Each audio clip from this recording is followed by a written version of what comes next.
Bismillahirrahmanirrahim. Today we will learn comparison operators. Let's start with this. Comparison operator, or we also called a relational operator. Relational operators are used to compare the values to produce a logical value. A logical value is either true or false. Comparison operators जो होते हैं basically कोई भी दो value को compare करने के लिए यूज़ करते हैं हम लोग, और उसका जो ऑलवेज रिजल्ट होता है वो या तो ट्रू होगा या फॉल्स होगा। मींस या तो वो उसका रिजल्ट ठीक होगा या गलत होगा। वो कौन से हैं रिलेशनल ऑपरेटर्स वो हम लोग देख लेते हैं। Okay, on the left side जितने भी ऑपरेटर्स हैं ये आप देख सकते हैं, उसके आगे इसके मीनिंग्स हैं, एग्जांपल्स हैं और रिजल्ट्स हैं। इसको वन बाय वन चेक कर लेते हैं। फर्स्ट जो है आपका लेस देन है, और इसकी एग्जांपल ये कि 5 इज़ लेस देन 3, मीन्स 5 जो है वो 3 से छोटा है, तो ये तो गलत हुआ, तो इसका रिजल्ट फॉल्स आएगा। इसी तरह ग्रेटर देन है, तो अगर मैं कहता हूँ 5 जो है वो ग्रेटर देन 3 है, इट्स अ ट्रू, और इसका रिजल्ट भी ट्रू आएगा। अगर मैं कहता हूँ लेस देन और इक्वल टू, याद रखिएगा इसके दरमियान और है, और जो होता है वो ऑलवेज ऑप्शन होता है। ऑप्शन मीन्स या तो इन दोनों में से कोई भी, या तो लेस देन हो सकता है या इक्वल हो सकता है, कोई भी एक वैल्यू ट्रू होगी तो उसको ट्रू कंसिडर करेगा। तो यहाँ पे मैं ये कहता हूँ कि 5 less than and equal to 3, जो 5 है वो 3 से लेस देन है, नहीं ये गलत है, तो इट्स मीन फॉल्स। इस तरह ग्रेटर देन और इक्वल टू है, मैं कहता हूँ जी 5 greater than equal to 3, it's a true. Why true? कि 5 जो 3 से बड़ा है इसलिए ट्रू है, यानी कि इस दोनों में से कोई भी ऑप्शन यहाँ इक्वल आ जाता है फिर भी ट्रू हो जाएगा। अगर ग्रेटर देन आ जाता है, कोई भी एक ऑप्शन भी आ जाती है तो ट्रू होगा, दोनों वैल्यू भी आ जाती है तो तब भी उसका, यानी कि इक्वल भी आ जाए और ग्रेटर देन, फिर भी वो इसको ट्रू ही कंसिडर करेगा। इक्वल हम कैसे करते हैं, यानी कंपेयर करना हो तो फिर कैसे करते हैं? हम लोग कहते हैं कि ये उसका ऑपरेटर है जो हम लिखते हैं, और एग्जाम्पल के तौर में कहता हूँ 5 इक्वल टू 3 इज़ फॉल्स। बिल्कुल 5 जो है 3 के इक्वल नहीं है, 5 जो है वो 5 के इक्वल होता है, तो इसलिए ये 5 जो है 3 के इक्वल नहीं है, तो इसका फॉल्स। फिर हमारे पास ये जो साइन है is a not equal to, means मैं ये कहता हूँ 5 नॉट इक्वल टू 3, बिल्कुल 5 जो 3 के इक्वल नहीं है, इसका ट्रू, इसका रिजल्ट ट्रू होगा। इसी तरह फिर हमारे पास इज़ और इज़ नॉट के जो ऑपरेटर्स हैं इनको आइडेंटिटी ऑपरेटर्स भी नॉर्मली कहते हैं। इसमें क्या होगा कि हमें x को कोई वैल्यू डिफाइन करनी पड़ेगी और इस तरह y को भी कोई वैल्यू डिफाइन करनी पड़ेगी। मैं कहता हूँ x जो है वो 2 है और y है 2, ये पहले से डिफाइन कर लेंगे वेरिएबल और उसकी वैल्यू। अब वो हम जब इसको लिखेंगे कहेंगे x is y it's a true. बिल्कुल कैसे ट्रू होगा? क्योंकि x भी 2 है, y भी 2 है, तो इसलिए कह रहा है x जो है वो y है, इसका रिजल्ट जो आएगा वो ट्रू आएगा। इसी तरह हमारे पास और ऑपरेटर है इज़ नॉट का। इसमें क्या होता है कि अगर मैं कहता हूँ x की वैल्यू इज़ नॉट y की वैल्यू है, यानी कि 2 जो है is not a 2, is a false, because 2 is a 2, इसका रिजल्ट जो है फॉल्स आएगा। इसको थोड़ा सा हम लोग प्रैक्टिकली करके भी देख लेते हैं। ये आइडियली मैंने ओपन कर लिया है। अगर मैं कहता हूँ कि जी 5 जो है वो लेस देन 3 है, तो मैं इंटर करता हूँ तो क्या ये फॉल्स है। बिल्कुल, क्यों फॉल्स है? क्योंकि 5 जो है वो बड़ा है 3 से, छोटा नहीं है, तो इसलिए ये फॉल्स है। अगर मैं कहता हूँ 5 इज़ ग्रेटर देन 3, मीन्स 5 जो है 3 से बड़ा है, इसका रिजल्ट मेरे पास ट्रू आएगा।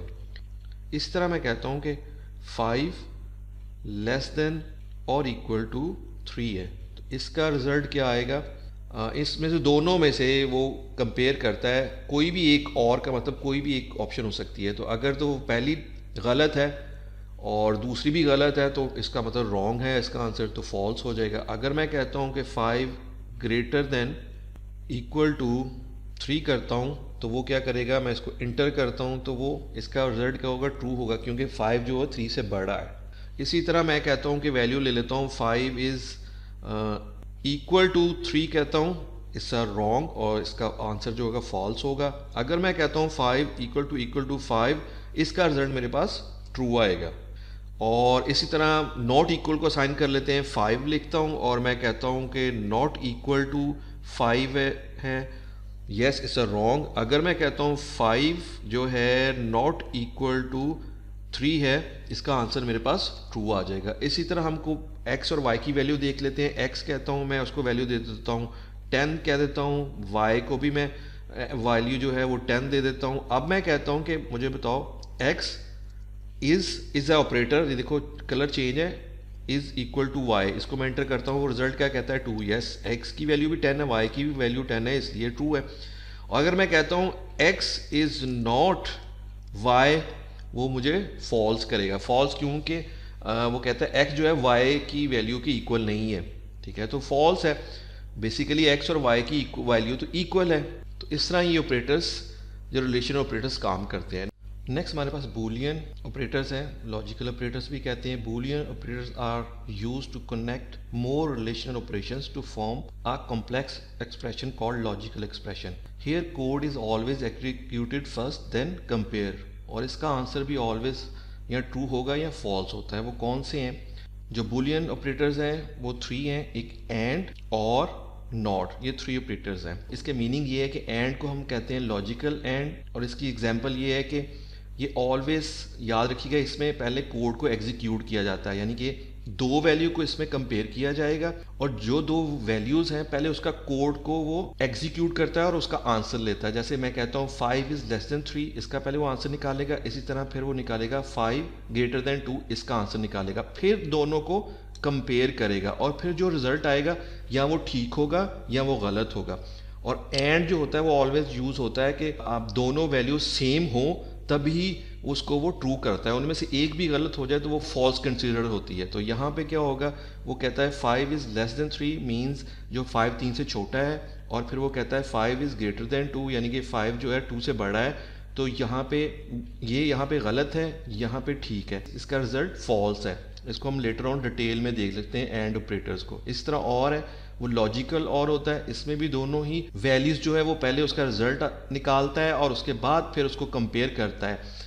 और का मतलब होता है ऑप्शनल, यानी कि कोई भी एक भी वैल्यू ठीक हुई तो वो उसको ट्रू कर देगा। लास्ट ऑपरेटर जो है वो नॉट है, इसको लॉजिकल नॉट भी कहते हैं। इसकी एग्जांपल जब भी लिखते हैं कोड तो पहले नॉट लिख देते हैं और उसके फिर बाद जो भी आपका एक्सप्रेशन है कोड वो लिखा जाता है। अच्छा, इसमें क्या होगा, वो सबसे पहले उसी तरह कोड को एग्जीक्यूट करेगा। अगर तो यहाँ पे वैल्यू, जैसे यहाँ पे लिखा गया 5 इज लेस देन 3, तो वैल्यू क्या आ गई आपकी फॉल्स, तो हम कहते हैं नॉट फॉल्स, ट्रू हो गया। और इसी तरह अगर यहाँ पे वैल्यू ट्रू आ जाती है तो वो उसका हम लिखते हैं कि नॉट ट्रू, यानी उसको कह रहे हैं ये ट्रू नहीं है, तो फिर वो फॉल्स हो जाएगा। तो इस तरह उसको पहले क्यों नॉट आ जाता, हम पहले कह देते हैं कि ये ठीक वैल्यू नहीं है, या ये ठीक वैल्यू अगर लिख भी दिया है तो उसको हम उसको डिनाई कर रहे हैं, जो भी वैल्यू आ रही है उसको डिनाई कर रहे हैं कि नहीं, उससे पहले कह रहे हैं नहीं ऐसे नहीं है, नहीं ऐसे नहीं है, तो उसके हिसाब से उसका रिजल्ट आएगा। नेक्स्ट हम लोग देख लेते हैं डिटेल में ये सारे के सारे ऑपरेटर्स कैसे काम करते हैं। सबसे पहले एंड है। अच्छा, एंड के बारे में याद रखिएगा कि and means must. Must means के ऑलवेज जब भी हम कंपेयर करेंगे 2 वैल्यूज को, जैसे कि एग्जांपल ले लेता हूं, मैं कहता हूं आई वांट एप्पल, यानी कि एक एप्पल 2 वैल्यू दी है, इसमें भी एप्पल है और इधर भी एप्पल है, तो फिर उसका आंसर जो होगा ट्रू होगा। कोई एक भी अगर यहाँ पे वैल्यू चेंज होगी तो उसका आंसर जो होगा फॉल्स हो जाएगा, रॉन्ग होगा। तो एंड का मतलब है दोनों साइड की जो वैल्यू है सेम होनी चाहिए तभी वो ट्रू करेगा कंडीशन को, अदरवाइज वो उसको रॉन्ग करेगा। इसको डिटेल में आगे देख लेते हैं। जैसे मैं कहता हूं कि फर्स्ट वैल्यू एप्पल है, सेकंड भी एप्पल है, क्योंकि मुझे एप्पल चाहिए तो दोनों साइड पे एप्पल है इसलिए ये ट्रू है। फिर नेक्स्ट में क्या है जी, अगर पहले ही वैल्यू एप्पल आती है और दूसरी वैल्यू फॉल्स है, यानी कि ऑरेंज आ जाता है, मुझे तो एप्पल चाहिए, तो उस सूरत में फॉल्स होगा। इसी तरह नेक्स्ट आ जाता है, अगर पहले ऑरेंज आ जाता है और बाद में उसका रिजल्ट जो है एप्पल आता है, मुझे तो एप्पल चाहिए। एंड है, एंड का मतलब है दोनों साइड पे एप्पल होना चाहिए, तो यहां पे पहले ऑरेंज आ गया फिर एप्पल आ गया, इसका मतलब फिर फॉल्स है। इसी तरह आई वॉन्ट एप्पल, मुझे एप्पल चाहिए और दोनों साइड पे अगर ऑरेंजेस आ गए हैं तब भी ये उसको कंसीडर करेगा फॉल्स, क्योंकि मुझे तो एप्पल चाहिए, दोनों साइड पे आ गए हैं ऑरेंजेस, इसको फॉल्स होगा तो फॉल्स होगा। ठीक है, जब दोनों वैल्यू सेम होगी तभी उसको ट्रू करेगा, अदरवाइज फॉल्स करेगा। अच्छा, उसके बाद एक और चीज आ जाती है, अगर मैं कहता हूं कि मैं एक वैल्यू है वो आती है, पहली वैल्यू आती है ट्रू, और उसके बाद मैं एक एक्सप्रेशन लेता हूं। एक्सप्रेशन कहते हैं कि आप कोई वैल्यू दे सकते हैं, लाइक ऐसे लिख सकते हैं कि पहली वैल्यू की है उसने ट्रू कर दी है, और उसके बाद मैंने एक एक्सप्रेशन कोई भी 6 लिख दिया, 7 वैल्यू कोई भी लिख दी है, ठीक है, उसको एक्सप्रेशन कहते हैं। वो वैल्यू लिखता हूं तो फिर ऑलवेज आंसर एंड की कंडीशन में जो एक्सप्रेशन होगा यानी कि 6 जो होगा वो आंसर होगा, वो इसको कंसीडर नहीं करेगा। ठीक है, इसी तरह नेक्स्ट में अगर हम करते हैं कि अगर पहले फॉल्स आ जाता है और फिर वो कंडीशन एंड यूज करता है और देखता है एक्सप्रेशन की कोई वैल्यू दी है, उसमें उस सूरत में फॉल्स आ जाएगा। यानी कि अगर वो कहता है 5 इज लेस देन 3, इसका मतलब रॉन्ग है, तो फॉल्स है इन्फॉर्मेशन, और उसके बाद एंड की कंडीशन है, उसके बाद मैंने एक्सप्रेशन दिया है, तो वो ऑलवेज फॉल्स को कंसीडर करेगा। यानी कि पहली वैल्यू को देखेगा, अगर फॉल्स है बस वो फॉल्स को देखेगा, बाकी उसका रिजल्ट फॉल्स ही होगा, बाकी वो एक्सप्रेशन को देखेगा ही नहीं। फर्दर देख लेते हैं, अगर मोर देन ज्यादा एक्सप्रेशन दे रहे हैं, कि अगर मैं कहता हूँ कि ट्रू है, उसके बाद मैं एंड यूज कर रहा हूँ, फिर मैं कोई एक्सप्रेशन दे रहा हूँ, फिर मैं एंड यूज कर रहा हूँ, फिर कोई एक्सप्रेशन दे रहा हूँ, तो याद रखिए एंड की सूरत में ऑलवेज जो आंसर आएगा इस तरह की कंडीशन में, इससे ज्यादा भी एंड लेके कोई और भी एक्सप्रेशन दे सकते हैं, 7, 8, 9 कोई भी वैल्यूज दे सकते हैं, एंड करते जाएंगे, तो वो क्या करेगा, इसका हमेशा जो रिजल्ट आएगा एंड में, जो भी एंड वाला एक्सप्रेशन होगा, जो भी एक्सप्रेशन यहां पे होगा लास्ट वाला, उससे पहले जितने भी एक्सप्रेशन होंगे उसको वो कंसिडर नहीं करेगा, लास्ट वाले एक्सप्रेशन को, वही उसका आंसर होगा। इसी तरह अगर फॉल्स आ गई है पहले वैल्यू, तो फिर उसके बाद जितने भी एक्सप्रेशन देते जाएंगे वो उसको पढ़ेगा ही नहीं, वो जो फॉल्स आ गई है वो फॉल्स ही आंसर करेगा। ये कंडीशन एंड की सूरत में होगी। अच्छा, नेक्स्ट जो कंडीशन है वो और है। और का मतलब है ऑप्शनल, याद रखिएगा, और का मतलब होता है ऑप्शनल। लाइक अगर मैं कहता हूँ आई वॉन्ट एप्पल, और अगर मेरे पास एक एप्पल है और एक ऑरेंज है, उन दोनों को जब वो कंपेयर करेगा, और मीन्स ऑप्शन, मुझे क्योंकि एप्पल चाहिए, एक भी वैल्यू अगर ट्रू है तो उसको ट्रू कंसीडर करेगा। अब नेक्स्ट देख लेते हैं कि अगर तो मैं कहता हूँ आई वॉन्ट एप्पल और दोनों ही एप्पल है, उसको ट्रू कंसीडर करेगा और में। इसी तरह मैं कहता हूँ कि ट्रू है एप्पल और देन फॉल्स है, यानी कि दूसरी कंडीशन जो है वो ऑरेंज है, वो गलत है, लेकिन आई वॉन्ट एप्पल, एप्पल चाहिए मुझे, एप्पल तो है ना इसमें, और है ऑप्शनल है, कोई भी एक वैल्यू अगर ठीक है, अगर ये फर्स्ट वन ठीक है, इसका मतलब है ट्रू है। एंड देन फिर मैं कहता हूँ, फिर मेरे पास नेक्स्ट जो है वो पहली अगर वैल्यू गलत आ जाती है और दूसरी ठीक आ जाती है, मीन्स दूसरा मेरे पास एप्पल आ जाता है, आई वॉन्ट एप्पल, तो इसका मतलब है दोनों में से अगर एक भी कंडीशन ठीक है, दिस वन इज एप्पल, तो इसका रिजल्ट भी ट्रू होगा। और नेक्स्ट में क्या होगा कि मैं कहता हूं कि आई वांट एप्पल, लेकिन दोनों ही ऑरेंजेस है, तो वो इसको फॉल्स कंसीडर करेगा। फिर नेक्स्ट क्या है जी, मेरे पास वैल्यू जो है वो ट्रू है, और उसके बाद कोई एक्सप्रेशन देता हूं। एक्सप्रेशन मीन्स कि कोई भी मैं 6 की वैल्यू देता हूँ, 7 कोई भी एक वैल्यू देता हूँ, तो मैं कहता हूँ कि फर्स्ट ट्रू है और 6 की कोई वैल्यू देता हूँ। इस सूरत में वो क्या करेगा, जो फर्स्ट वैल्यू ट्रू होगी उसका ऑलवेज आंसर ट्रू होगा। यानी कि अगर हम कंपेयर करेंगे ट्रू को और उसका कोई एक्सप्रेशन है उसके साथ कंपेयर करेंगे, तो उसकी ऑलवेज वैल्यू ट्रू होगी और की कंडीशन में।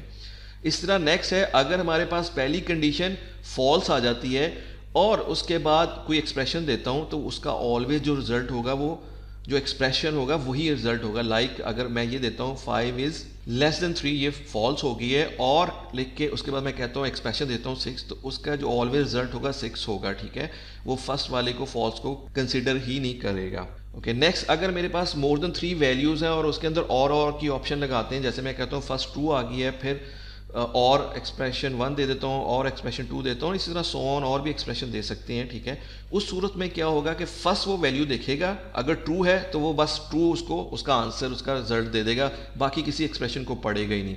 इसी तरह अगर फॉल्स पहले कंडीशन में आ जाता है और उसके बाद कोई एक्सप्रेशन देते हैं, फिर कोई एक्सप्रेशन देते हैं, तो इस कंडीशन में और की कंडीशन में क्या होगा, ऑलवेज जो फॉल्स के बाद फर्स्ट जो भी एक्सप्रेशन होगा, फर्स्ट वन, वो उसका आंसर होगा। तो उसके बाद जो भी एक्सप्रेशन 2 दें, 3 दें, 4 दें, उसको वो कंसीडर ही नहीं करेगा। ठीक है, वो देखेगा पहली वैल्यू फॉल्स है, उसके पास कोई एक्सप्रेशन दिया है, वो ही आपका आंसर होगा। तो ये तो होगा बूलियन एक्सप्रेशन जब और को यूज करेंगे, उस कंडीशन में ये सारी चीजें हों। नेक्स्ट देख लेते हैं नॉट।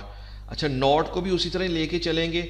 अगर मैं कहता हूँ आई वॉन्ट एप्पल, तो जो उसकी वैल्यू है मेरे पास, अगर वो फॉल्स है, लाइक एग्जाम्पल अगर कहता हूँ नॉट और इसकी जो वैल्यू है वो फॉल्स है, तो वो इसको ट्रू कंसीडर करेगा। कैसे, ये एग्जाम्पल ले लेता हूँ। अगर कहता हूँ कि मैं मुझे तो एप्पल चाहिए और उसकी वैल्यू ऑरेंज है, मीन्स ये लिखा है नॉट ऑरेंज, ट्रू क्यों, मैं तो एप्पल चाह रहा हूँ, तो इसलिए उसकी वैल्यू तो ऑरेंज आ रही है, उसने पहले नॉट लिख लिया है, इसका मतलब है ये एप्पल नहीं है, तो इसलिए इसकी वैल्यू ट्रू आ गई। और सेकंड कंडीशन ट्रू की आ जाती है, अगर आपके पास वैल्यू ट्रू है, ठीक है, मैं कहता हूँ आई वॉन्ट एप्पल, तो वो ये कहता है एप्पल नहीं है, तो ये बेसिकली इसका आंसर फॉल्स आएगा। अब इसको थोड़ा सा हम लोग प्रैक्टिकली करके भी देख लेते हैं ये कैसे काम करता है। ये मैंने आइडियली ओपन किया हुआ है, इसके अंदर मैं सबसे पहले एंड की कंडीशन को करके देख लेते हैं। अगर मैं कहता हूँ 5 is less than 3 and 5 is greater than 3, तो इसका रिजल्ट क्या आएगा मेरे पास, वो दोनों की वैल्यू कंपेयर करेगा क्योंकि एंड है और एक वैल्यू ट्रू है और एक रॉन्ग है, उस सूरत में क्या मेरे पास रिजल्ट आएगा, इस आंसर इज फॉल्स। अगर दोनों कंडीशन मेरे पास सेम होंगी तभी वो मुझे इसका ट्रू रिजल्ट देगा। वो कैसे हो सकता है, अगर मैं कहता हूँ 5 is greater than 3 and 5 is greater than 3, then वो मुझे उसका रिजल्ट क्या देगा, ट्रू देगा। हम वैल्यू कोई भी हो सकती है, मैं ये भी कह सकता हूँ 5 is equal to 5 and 6 is equal to 6। इस कंडीशन में भी वो मुझे रिजल्ट ट्रू देगा क्योंकि बोथ साइड के अंदर ट्रू रिजल्ट आ रहा है, वैल्यू आ रही है, देन उसको वो कंपेयर करता है, तो इसकी सूरत में भी मेरे पास ट्रू आएगा। इस तरह और की ऑप्शन देख लेते हैं। अगर और की ऑप्शन में मैं कहता हूं कि अगर मैं कहता हूं 5 इज इक्वल टू 5 है और 6 इज इक्वल टू 6 है, तो उस कंडीशन में क्या होगा, उस कंडीशन में भी वो मुझे ट्रू वैल्यू देगा, ठीक है। लेकिन अगर मैं कहता हूं 5 इज इक्वल टू 4 और 5 इज लेस देन 3, तो इस सूरत में वो क्या होगा, मेरे पास जो आंसर आएगा फॉल्स आएगा क्योंकि दोनों ही ऑप्शन जो है वो फॉल्स हैं, इसलिए उसने इसके रिजल्ट में फॉल्स दिया है। फिर हम लोग एक और फर्दर देख लेते हैं, नॉट को देख लेते हैं। अगर मेरे पास कोई रॉन्ग इन्फॉर्मेशन है, मैं कहता हूँ उसको लिखने के लिए सिंपल मैं नॉट लिखूंगा और नॉट लिखने के बाद जो भी कंडीशन है मेरे पास, मैं कहता हूँ 5 इज लेस देन 3, तो वो इसकी वैल्यू क्या देगा, ट्रू। अगर मैं कहता हूँ नॉट 5 इज ग्रेटर देन 3, तो वो क्या मुझे आंसर देगा इसका, फॉल्स। तो इस तरह ये काम कर रहे हैं, ठीक है। मैं फर्दर थोड़ा सा और भी बताता हूँ, जो एक्सप्रेशन की बात की गई थी, अगर एंड की कंडीशन में हम लोग एक्सप्रेशन यूज़ करते हैं तो मैं ये कहता हूँ कि अगर वैल्यू ट्रू है, like 5 is greater than 3 and फिर उसके बाद कोई वैल्यू देता हूँ 6, इसको मैं एंटर करता हूँ, तो जो भी उसके एंड पे वैल्यू होगी हमेशा जो सेकंड एक्सप्रेशन है वही इसके अंदर इस कंडीशन में आएगा हमारे पास इसका रिजल्ट, ठीक है। और अगर मैं इसकी इंफॉर्मेशन रॉन्ग होगी, मैं कहता हूँ 5 इज लेस देन 3 एंड करके मैं वैल्यू देता हूँ 6, तो वो क्या करेगा, ऑलवेज जो फॉल्स है जो पहली दी इसका रिजल्ट मुझे फॉल्स देगा। अब इसी एग्जाम्पल को और के साथ भी कर लेते हैं। अगर मैं कहता हूँ कि 5 इज ग्रेटर देन 3 और इस एक्सप्रेशन को ही देता हूं, तो इस सूरत में क्या मेरे पास आंसर आएगा, इट्स अ ट्रू, ठीक है। वो पहले को ही कंडीशन को देखेगा, जो ट्रू होगी वही उसका आंसर आ जाएगा और नेक्स्ट को पढ़ेगा ही नहीं।